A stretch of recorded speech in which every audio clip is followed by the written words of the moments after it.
How you doing today, guys? Sean here, bringing you the painting of the Skink Starpriest.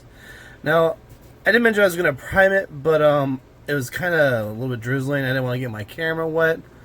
When I did the priming, it was actually a nice low humidity day. So what I did do is I'll give you the explanation. I did a Xandri primer. It's a Xandri dust primer from GW. These are shake or rattle can primers. And then I did a zenithal highlight with the wraith bone. So you see on top of it, it's whiter, brighter, and the bottom is a little bit darker with that tan tone. Now for this guy, he's a magician wizard of the skink variety. And what I kind of want to do is make him a little unique. A lot of times, lizardmen / seraphon, when they're marked by like destiny, they're paler. So I'm going to make this guy a pale tone. And to do that, and actually there's a few base stains I'm going to go through, the colors I'm using. For most of the base stuff right now that I can visibly think of, and I'm looking at the model like my plan, I'm going to have some Mephiston red there for like the eyes, some other little parts. Ratkarth flesh for like the main body. Steel Legion drab for the stonework with maybe a little bit red, and I think I might add some turquoise in there later. I'll bring that out, I'll show you the paint. Ceramite white for the feathers. I'm kind of going with like this osprey like hair on feather scheme with some of my skinks, and I really kind of liked it. Balthazar's gold for like the gold, the weapon, and all that kind of stuff. Black Templar for the dagger on the back. Make sure you guys saw that, Black Templar. And then I'm using Armor Painter Lava Orange for his back, the scales on the back. I'm kind of going with this orangey plains theme. Like I'll show you a little preview, but another skink I've worked on. I paint otherwise. Here's another generic skink. It got like the tannish undertones, or the tannish green undertones with the orange back. I think it kind of makes the model pop a little bit, and they got the gold and the black weapon. And then still a little bit more to paint on this guy, but he's mostly done. But our Skink Starpriest is not. And so today we're going to paint him. So I'll tell you this process. I'll start on a piece or start on a part and keep going, and then I'll guys will kind of fast forward through it. Just kind of give you a heads up on how I'm going to work this. I'll like say, hey, I'm applying the Ratkarth flesh to all like the fleshy areas, and I'll just keep going through it. So what I'm going to do, I'm going to get my Ratkarth flesh, shake it up a little bit. And I have a wet palette over here to the side. I like my wet palette's really helped out. My paints don't dry up as quick, so I'm not like in a race against the clock. I have a small layer brush. I'm going to use to apply this and put a little bit on the wet palette. Spin around. Take a dash of water and put that in there. And now we're going to start applying it to the fleshy parts of the model. Now, generally you want to start closer in. They go in, then out. Because it's easier to fix mistakes on the outside than it is on the inside. Now, it's not a big difference between the tones, and I'm actually kind of noticing that now. The skin and the Xandri are pretty close.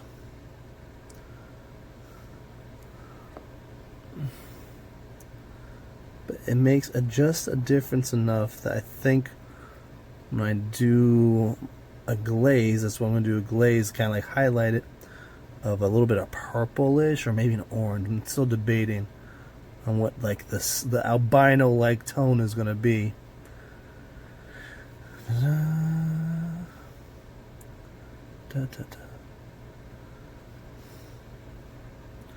So just working on that leg, getting all the fleshy parts I can see. And if you make mistakes during this, it's not a big deal because you can repaint. You don't have to reprime or anything. Just repaint over it. You just have to worry if your paints are too thick. So you like say I added a little bit of water. If your paints are too thick, then you have to worry about losing detail. But my paints are pretty thin. Thin amount. The wet palette really helps out with that. All right.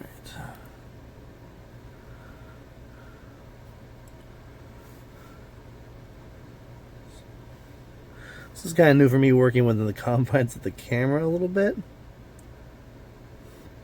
I know that sounds weird and slightly complainy, but it's not too bad. So I want you guys to see how I'm kind of going through this. Like I said, we'll fast forward through parts, or I'll stop when I get to a different section. Stop, start up, and all that kind of stuff. Because painting a model, especially when you want to add detail to, can take a while.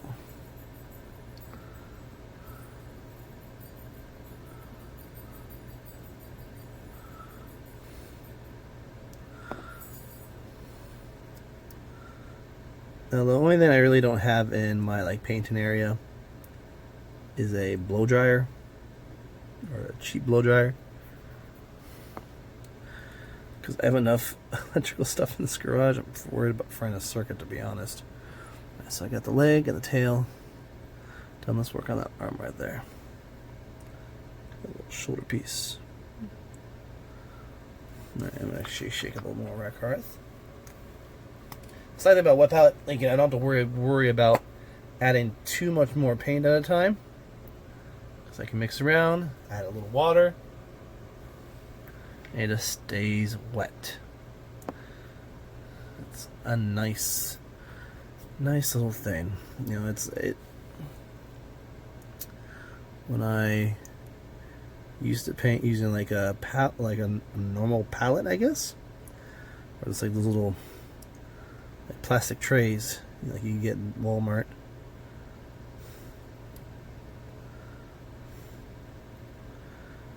You kind of after a while, your paint gets real thick, and you'll notice it'll thicken up on the model and start to obscure some detail. So the same arm, if you maybe stopped and started for some reason, just an arbitrary, oh, I gotta take care of for me, the dog start barking, so I gotta let him out and do that. You have a whole different consistency. Oh man, his belly's gonna be hard to do. It's okay, I can work with it. So if I get paint on all the things right now, it's not too bad, because I'm gonna paint over it later anyways. So I got a little bit of rack hearth on his little bells. I'm not too worried about that.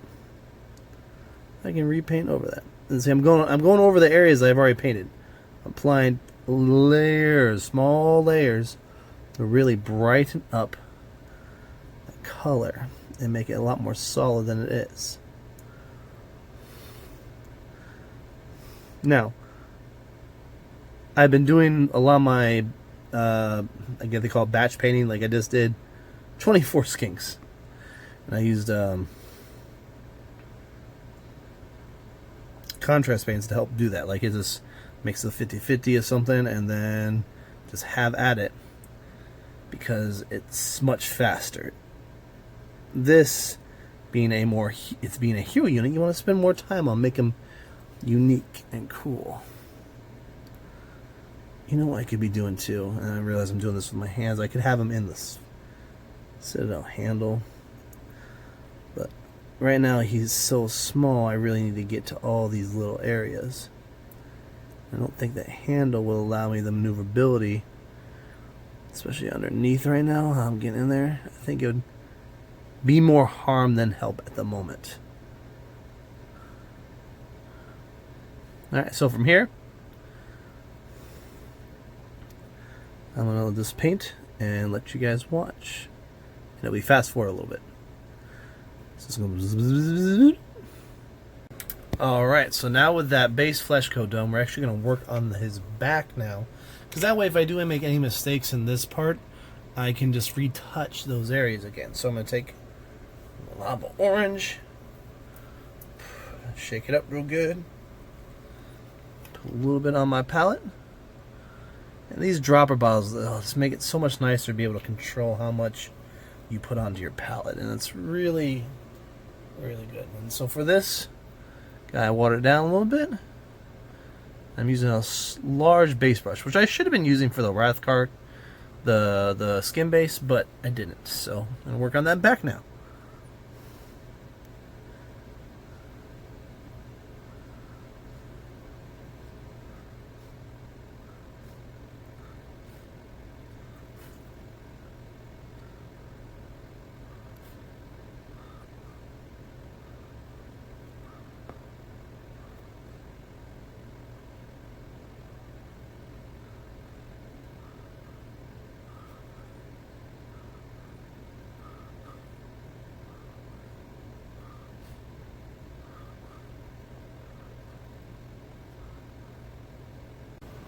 Alright, so the last little touches on that orange, we are done with the orange. Now, next part we're going to work on, since it's dried up a little bit, is his fin. Now his fin on the back, right back here, it's kind of a small area. I got a little bit orange on those feathers, but what I'm going to do actually is I'm going to use cayenne and yellow, a contrast paint. I use that for the fin on my my Troglodon. It worked out really well. So I'm going to put actually a little bit on the wet palette, spin around it so I have a control of it. Just going to take it, and this is the beauty of contrast paint. Get there in there and just pull it back. Just make sure you pull that in there, and just creates a nice yellow. Pull it back, just like that. Put a little bit on the edge so that way it matches up. This one's gonna be a little bit harder because it's gonna get in there. But take it and pull it back, so it doesn't interfere too much with that rack hearth. But it's not too bad because we can just highlight that rack hearth anyways. So cool. We have a nice yellow color on his frill, and it's gonna make sure I got it deep in there a little bit. I'm gonna have a little bit more on this part. Right, I'm actually gonna go over this later with Nasdaq yellow, but for right now we're gonna leave it as is. Alright, so now we're gonna work on the feathers using that same small base brush. Jumpy line. I'm gonna put a little bit of the white, which is pretty bright white, onto my palette. Makes a wee bit of water. I had to really shake up my whites. My whites tend to gunk up real quick. Mix that in there. This is real simple. Just take and drag across.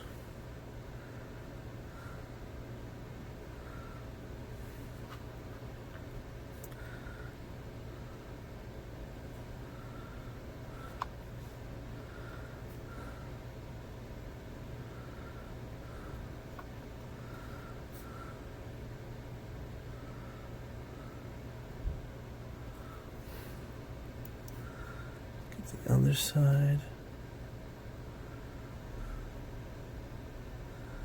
You see I got a little bit of that orange on the other side, but that's okay because now I'm going to paint over it. And bam, that mistake is gone.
Alright, so now with the white done, I realized I didn't do all the way inside. I need to get those eyes. So I'm actually going to put him on the Citadel handle now.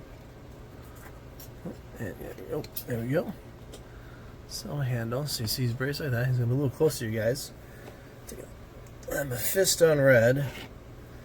That base. Generally with albinism, you have a red eye color. We're going to put on the small layer brush and really spin my. Now, actually, I'll kind of show you guys. You can see that, so I kind of spin my brush around. I really get it to a point. It's kind of something I learned from the GW's website.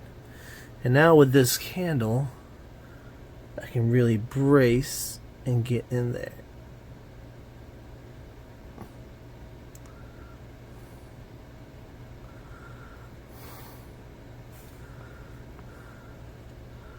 Brace and get in there. Nice little strokes.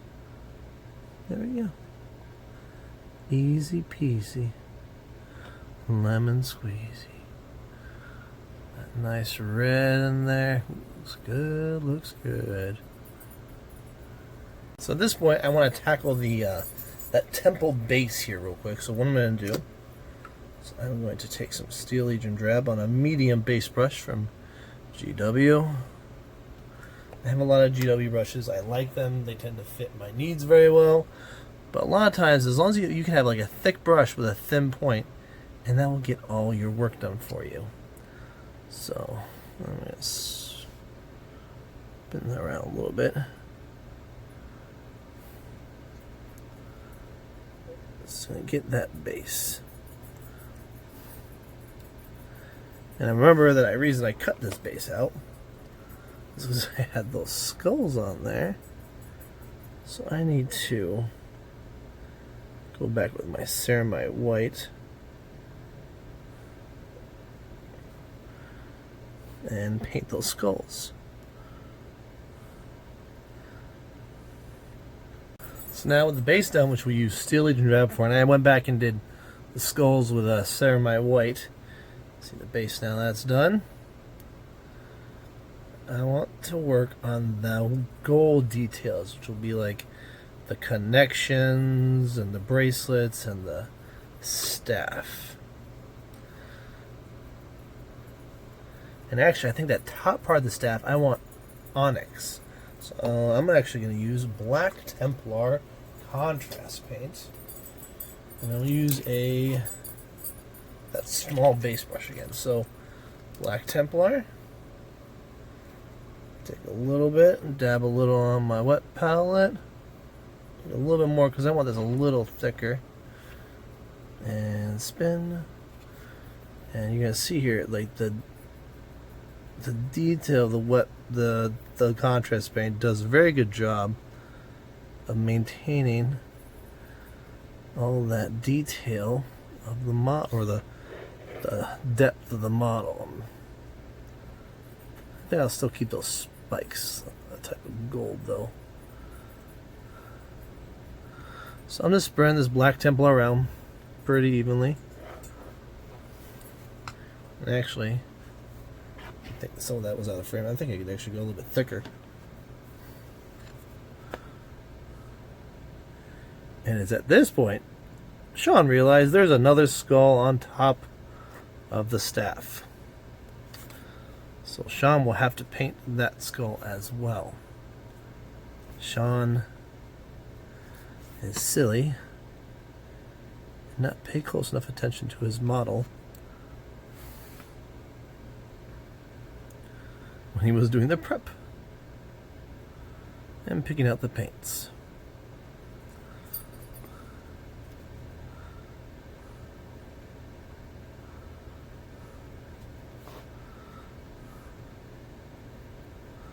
Yeah, I think black was the right choice for the main body of this.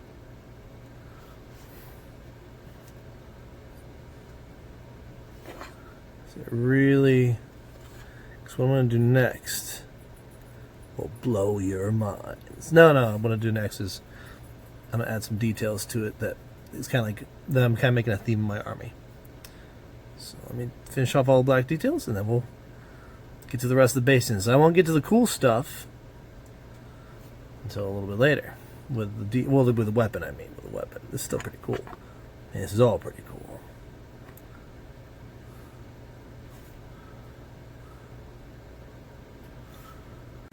So he has this little, like, satchel strain thing. And I'm just going to do a quick snakebite leather to make it look leathery. This is just this little, like, tether right here. So basically it's derived directly from the pot. That's a little contrast. Applying it to that cord. Being careful not to hit too much, like the feathers. The gold, the other parts I don't mind because I can paint over it, but the feather, that's what I want to be particularly aware of. He has it going around his neck too, which is cool but annoying.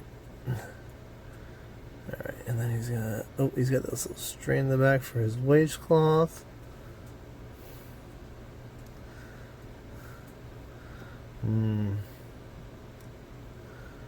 Be very careful. Oh, it's a little bit thicker than I wanted. That's okay. I can go over the parts I don't want in Rackar Flesh again. Yeah. Oh man, I completely missed that. It's okay. Like I said, go over the parts in Rackar Flesh. This isn't the end of the world.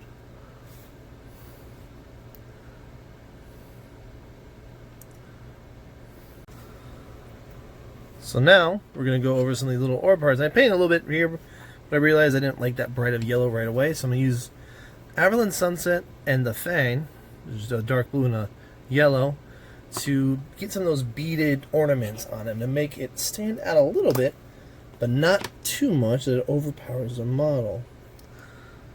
So put some Averland Sunset on my palette, did a little bit of water. And we're going to have it. We're not going to do all of them in Averland Sunset, but we're going to do most.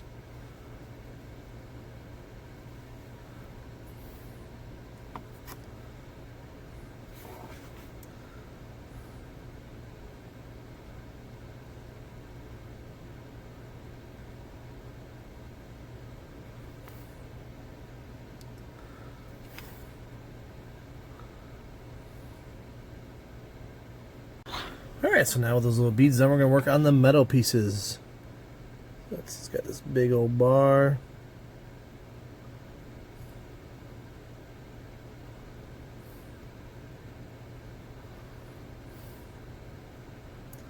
Some of the, I'm going to do like the feathers connecting to the head and his headdress. I mean, I assume that's...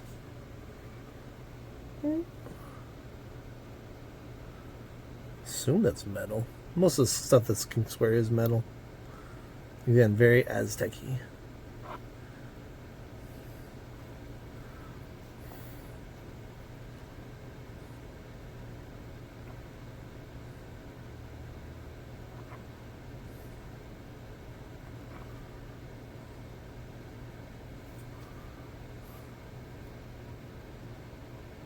So now that we got all the gold done, I actually went back and touched it up as well. Actually, one more little piece. Some Rackar Flesh, got a little bit of blue on that leg, and just, there we go. Alright. So, a little bit more right there. Got all the gold done, got the most of the blue and the yellow, the weapon, the back, the feathers. So this is a base coat, and you're probably thinking right now, hey Sean, this looks pretty plain and two-dimensional. Kind of boring. Why would you paint this? Well, that's because we haven't gotten to the shading part yet. And shading is where we're going to add a lot more depth to with a wash. Now, I'm going to be doing, because he's supposed to be like an albino kind of guy, my shading is going to be doing a little bit different. I'm going to be shading more pinpoint areas than I normally would for the skin, but the rest are going to be my general washes. So we worked on a little bit of the feathers. We're using a light Nolan oil. I realized I was painting out of camera, so I'm going to just, again, show you it's a little heavier than I want to just drag across. You want to pick up all those details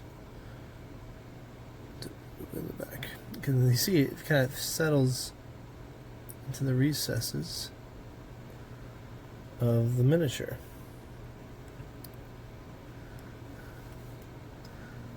Just want to pull it down. Start big on the top and drag it down.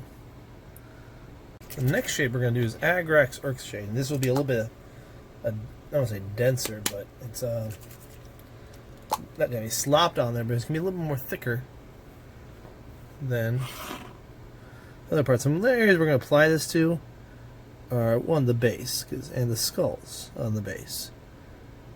Because we want that to have a little bit more depth to it. And I just put my brush right in there for the base and just drag it out. Not smear, but swish it around.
with the wash all dry, he does look a little drab right now.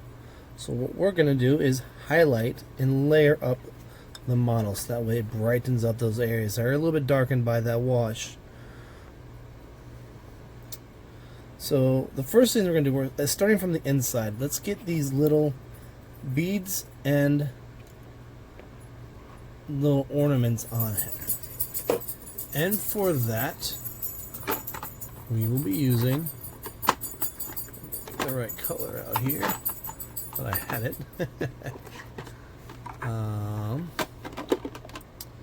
Alright. So for the blue, we're going to be using a Lotharum blue to kind of lighten up those beads. And a Uriel yellow like we were originally doing, but now I have that layer that makes it a little bit darker. And these layer paints are a little transparent, so it makes it a bit better. So we'll put the model down. Let's start off my Uriel. I'll shake it up. I'm using a small layer brush. Put some Uriel on the palette. Mix it around. Dab a little water into it. And twist the brush. So a nice point.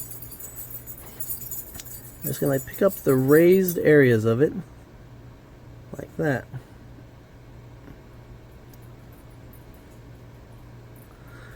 Still want to leave those shadows in there.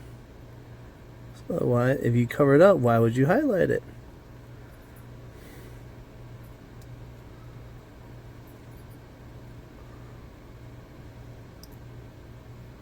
This is the very tip of my brush to get a little paint on these things. These are very small beads. I can get a little more of a point. There we go.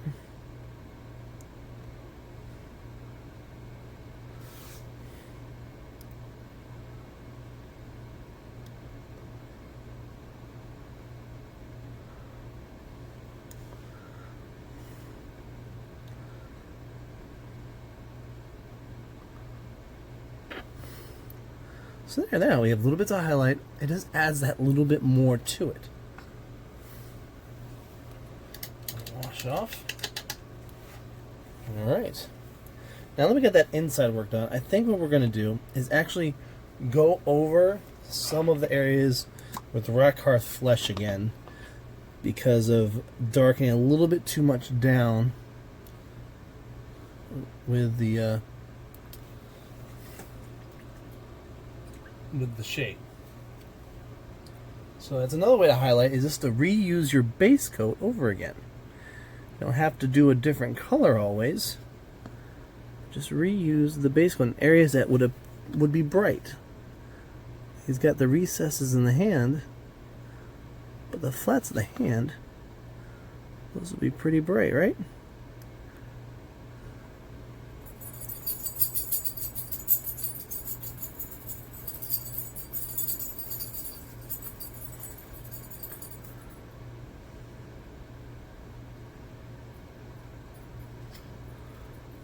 Paint it. You don't want to get too much of where the shade fell, or again, why did we even bother shading?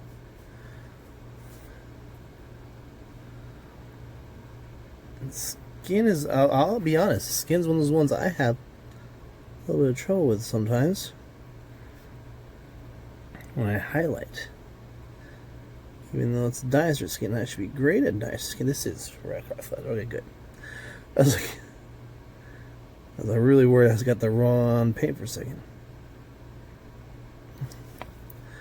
You see, like, brighten up where like his snout would be. Just a little layer. Just to make it a little brighter. Again, we don't want to get the areas that would be shadowed, like in between the fingers. Those would be shadowed. We want the raised areas. So now we got the skin relayered back up to its a little bit brightness. Again, I think he's turned out pretty good. He's looking a lot paler. Now, some areas don't look very clean. I'm actually going to clean that up a little bit, but you gotta think that these models will be seen from farther away. So sometimes the effect of what you're doing won't look the best, but it'll still look good from a distance away. I'm not going for perfect tabletop prettiness with this guy, with most of these guys. Some of them I'm going to try to work a lot harder. But you got to think of, what can you accept at a certain level? And I think the 3 foot, hey, does this look great? I'll take it.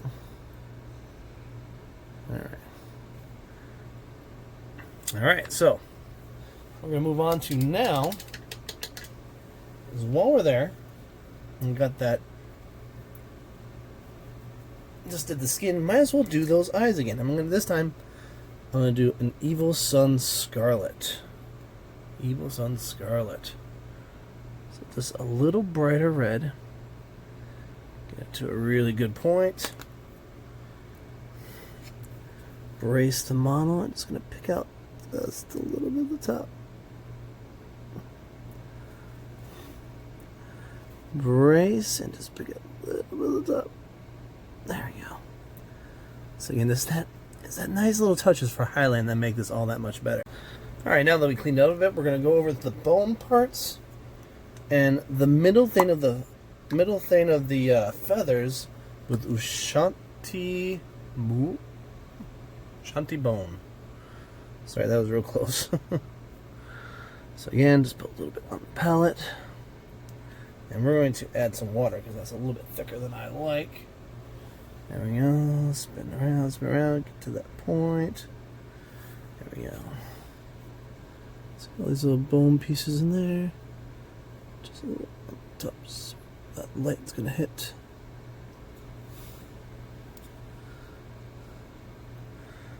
So take a little more off the brush. I'm gonna do the tops of the toes. These little toesies.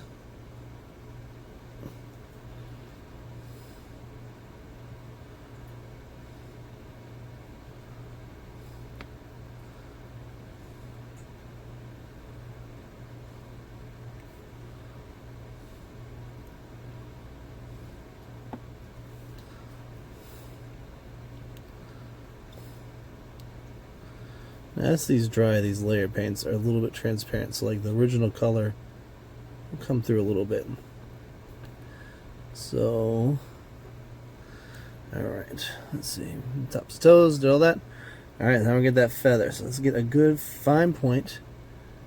Let's go on down that middle, bracing the whole while. Brace, brace, brace, brace. There we go. Out. Down the middle, skin down a little bit. Breathe out. Control your breath like you're taking a shot. Like a shot in the military, like a firing shot. Not a liquid shot. That's not going to help you paint. Well, I mean it might, but in terms of brush control, it's not going to help you paint.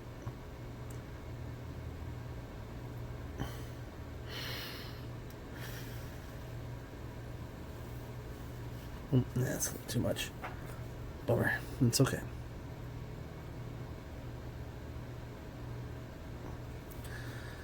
Down the middle. Okay. Yeah, most of them. Oh wait, I forgot about this one right here. There we go. Alright. So the Shanti bone down the middle. I guess we could do the backs too a little bit. So, actually, I made a little bit of a mistake, and I hit a little bit of the orange with the white. But now what we're going to do is just redo the orange with the original color, because it is a relatively bright orange. It's going to layer it on those top scale plates. Scoots. That's what they should be called scientifically.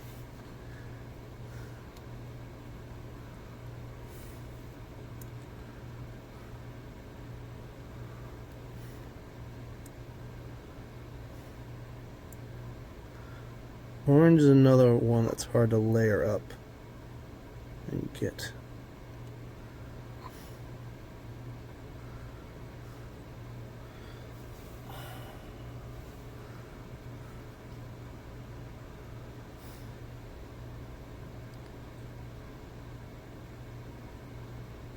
Alright.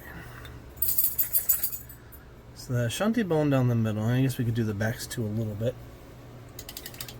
What I'm going to do now is a little bit of, I don't know if it's feathering or layering. But for these feathers, again, like I want to go with like a heron or an osprey. So I'm going to do a Tuscarora red, or a Tuscarora fur. Ta-da! Tuscarora fur.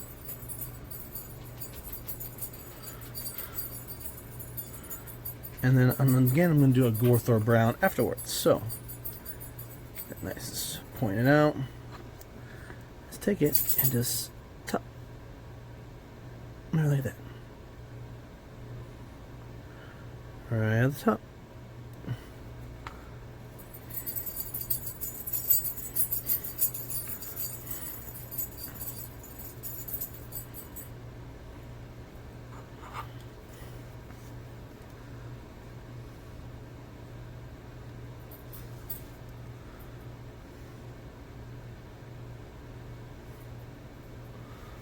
I should get the backs too.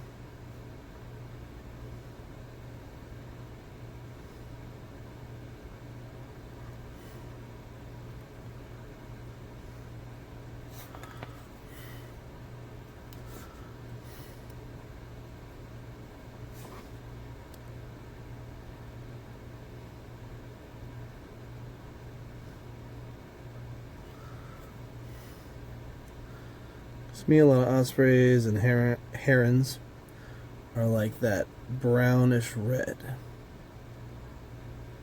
And then like a deeper brown. So that's what we're going for. So now we're going to take Gorthor brown. Ta-da! We'll put that on the tips. We don't want to obscure too much of that Tuscarora fur we just did, because then I won't have that same effect that I'm going for, and I'll show you in a second. So just a little on the tips. It's very subtle.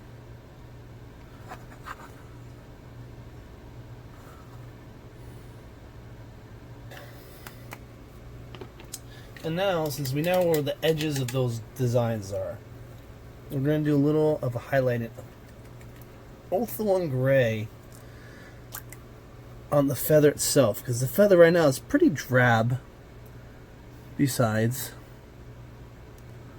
the brown, and the brown itself is kind of drab, but we want to, you know, this model needs to be a little brighter in my opinion. Oh, I forgot the middle feather, so we'll just, nope, I need a little less on there, a little less.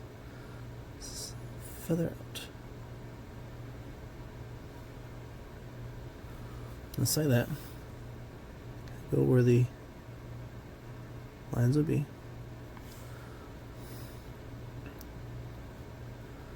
Just kind of highlight the brightness of the feathers.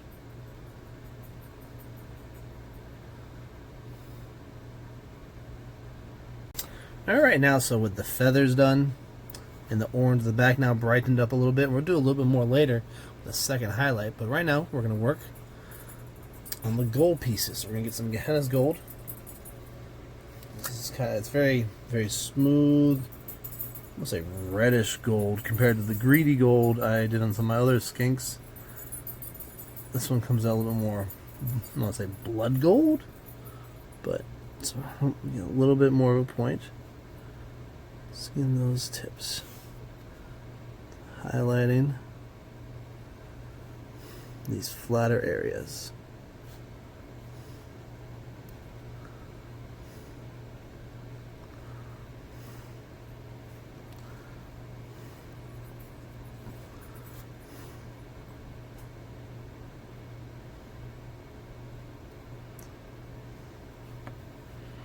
Keeping that little bit of shade that's in between just to make that definition stick out that much more. So now that I got the gold brightened up, a little bit more on the frill with that NASDAQ yellow, the feathers got that natural look. I'm going to do a little bit more to that back, and now I'm going to use a Fire Dragon Bright.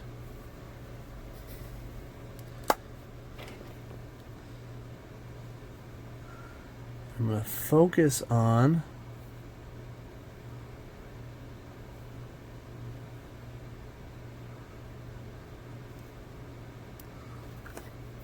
those center scoots, I guess we'll call them.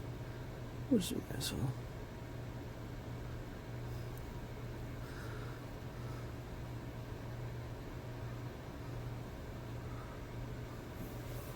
little bit.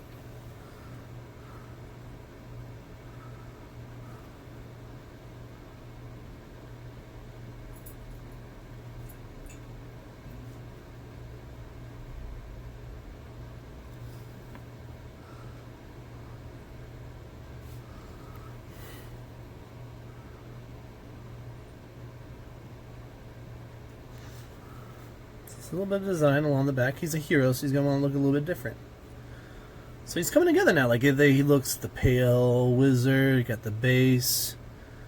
And now for the piece de resistance, I'm going to do a Temple Guard or Sotek green and then a Temple Guard blue on the design of his weapon. And what this will do is will create kind of like a natural brightness. Because to me, like the weapons are somewhat glowing with like this magical energy. So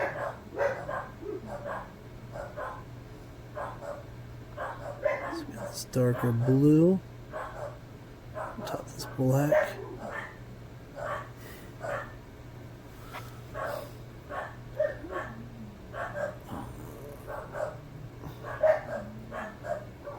Sorry if you're hearing dogs right now.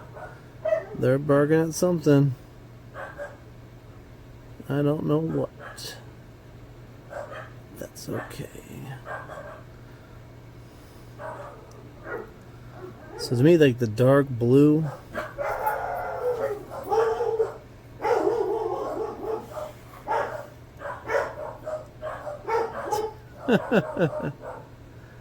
I apologize. It's kind of unavoidable because I have so many dogs and I don't want to scream in your guys' ears. Tell them to be quiet. Alright, we'll do the other side now.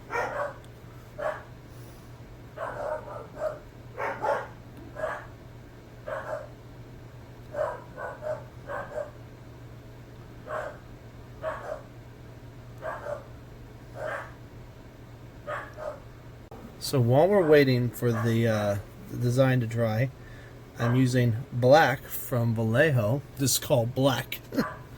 I'm going to do the slits of the eyes. I'm using a very, very thin brush. I'm just going to take a little bit of paint, on it, and then swipe it off so I get a good pointed line. And breathe. And there we go.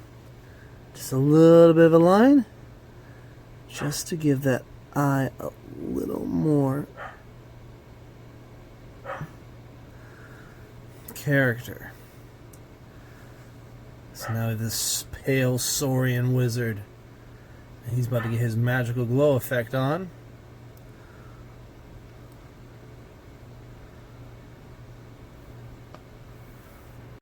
So, you got the eyes, the scales, the glow. Not the glow yet in the weapon though. So what I'm going to show you how to eye dry brush. I'm all there. So we got Temple Guard Blue, Army Painter, Hobby Dry Brush. Got a little bit of that blue. A little bit of blue on there. Sit back up and you have your paper towel. This mine's a little damp. And you just, look at that. Mix around. And just make sure it doesn't have as much paint. And I run across my thumb to kind of see the, so it's very light consistency. So then we're going to take it, just going to rub it across the design. It's going to create this glowing effect around it. And see even the little jewels on the side Again, that glow. You want as little as pigment on there, otherwise you just end up painting the thing all over again. And that's not what we want. We just want a bit of that glow to be around the design. And see, it kind of like, I did it a little bit sloppily because it's kind of like an OSL, which is outside lighting source effect. This gives it very, very faint. I have not gone too far into the outside lighting source. I will attempt it someday, but not today. I'll dab a little bit on those beads. Alright, so now we have the glowing weapon, the plumage, and everything, and it's time to work on that base.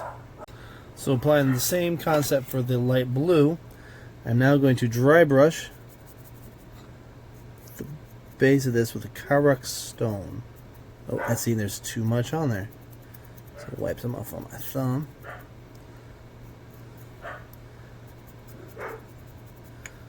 So we're getting this dusty look that kind of highlights the edges.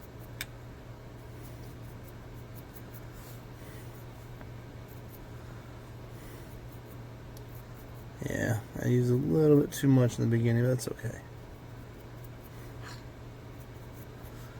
So you notice I took them out of the pot because now I'm going to be taking this tool, GW texture tool, taking some of this texture out, apply it to the base. Basically at the bottom of the steps. So we're going to apply it. Now I did cover up that skull that I did earlier. It's okay, let's take some of it off. It's got to look a little natural.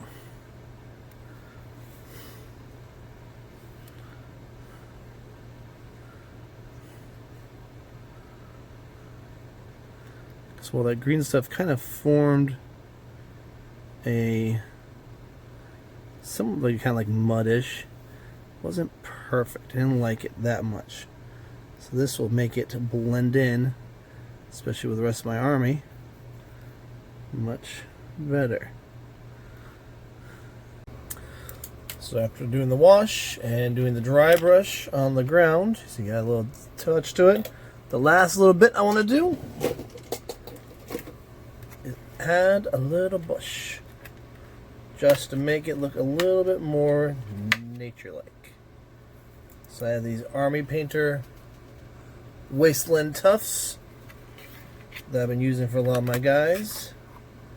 And it's going to stick it right there. And then we'll take a little brush, got to push that down. Just rough it up a little bit. And like he's on top of like a ruin in a plains area. So guys, this is the Starpriest painting video. So you've seen a full assembly of him. You've seen me paint him. And soon he will lead his fellow skinks. Let me get a good one. His fellow skinks into battle, casting spells to annihilate the demons of chaos. So thank you all for joining me. Hope this was kind of neat look into my process. Like and subscribe if you want to keep seeing these. I'm going to be doing a do-back assembly and painting here soon. I have a lot more Seraphon I'm going to probably work on a Bastillodon with you guys. And I still have to paint the Ripperdactyls and the Slan. So, hope you guys all have a great night or day wherever you're watching this. And bye-bye.